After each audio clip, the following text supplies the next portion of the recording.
ملګرو کومه واقع چې شوې ده د حسنین د هغې په هکله موږ یو شعر هغه ریکارډ کړی دی. وایي دا جي دا تا ته چې کم خط لیکما د وړو لویو روغ صحت لیکما.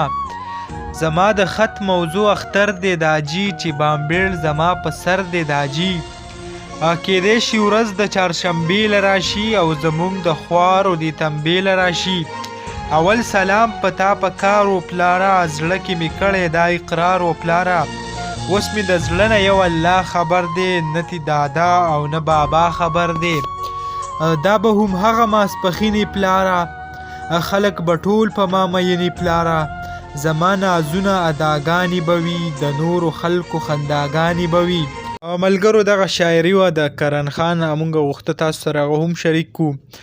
په دې هکله یعنی کم حسنین چې دی هغه چې کم خپل پلار رشتی دی که مونږ اوس وګورو روژه چې کومه ده او د دې نه پس اختر به راځي او که حسنین هسي دې ته سوچ وکړي چې زما پلار په دې اختر کې نشته زه په جیل کې یم ما په خپل مور ډزې کړي دي په پلار ډزې کړي دي نو د هغه په زړه باندې به څه قسمه غم او خفګان به هغه ته وي.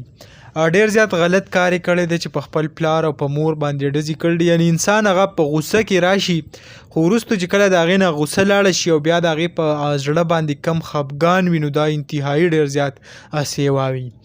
نو مونږ هم دغه کم شعر چې و هغه هم د دې په هکله باندې ډالۍ کو. کم تاسو سره مونږ یو تیر شوي ویډیو هم شیر کړو چې په دې هکله باندې یو د پښتو فلم هم جوړ شوی دی.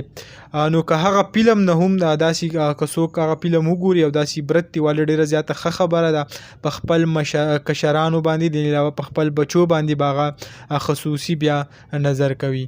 نو دغه ویډیو دغه تاسو سره شریک کړه. امید لرم ویډیو مو خوښه شوي. که ویډیو مو خوښه شوي ویډیو لایک کړئ او که زموږ په چینل نوي یې چینل سبسکرایب کړئ د داسې نورو ویډیوګانو دپاره.